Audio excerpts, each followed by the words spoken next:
Hello guys, welcome to another new blog.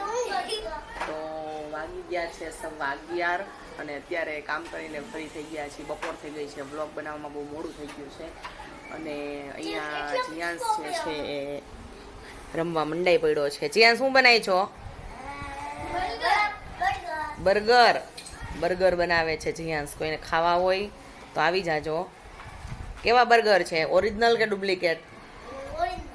Original. કેટલાનો burger? એક ₹2 એક burger છે. અને આ એનો ફ્રેન્ડ છે અથુ. એના વગર જીયાંશને હાલતું જ નથી.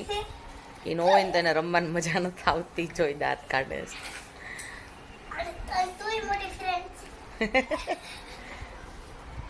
આ છે ને એના જે કાગળ છે ને ABCD કલરના, એ સ્કૂલના કાગળ છે, પણ હવે પૂરું થઈ ગયું વર્ષ એટલે ભાઈ રમવા મંડાઈ પડ્યા છે એનાથી.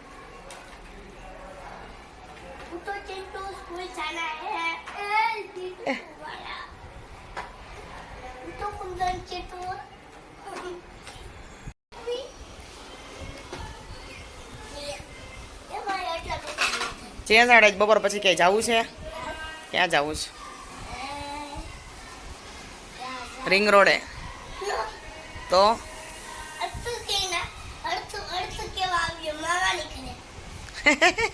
મામાને ઘર ગયા રવિવાર ગયા હતા કે જયાંશ? દર વખતે થોડું જવાય.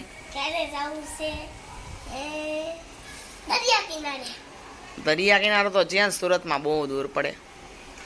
કેટલા દૂર? 25-30 કિલોમીટર જેટલો દૂર પડે. થાકી જાય.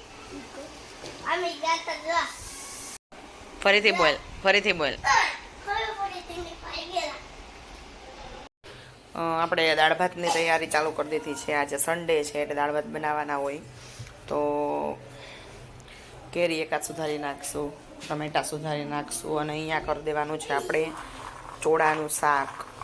બરાબર, થોડાક રિપેરિંગ કરવા પડશે કારણ કે ખરાબ પણ હોય.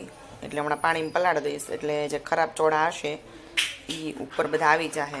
બરાબર, એટલે ઓટોમેટિક થઈ જશે સરસ.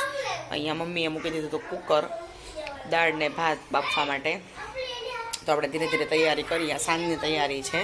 આપણે ચાટપુરી કરવાની છે તો એના માટે મગ પલાળી દીધા છે. બરાબર, ચાટપુરીમાં તો જેટલું હોય એટલું ઓછું. એટલે મગ એક પલાળ્યા છે, મઠ નથી પલાળ્યા.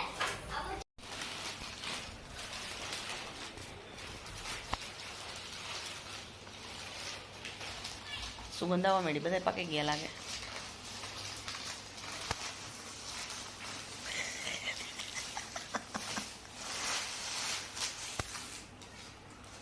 અડો તો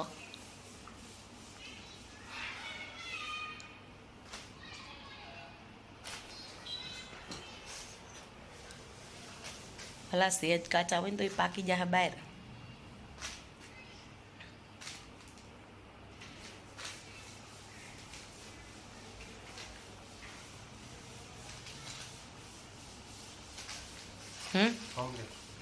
બધા પાકી ગયા. અમુક કાચા છે 2-3, બાકી બીજા બધા પાકી ગયા. નાનાની જલ્દી પાકી જાય ખબર હોય તો પાકવું પડશે, નકર મોટા એટલે આપણે સેટિંગ.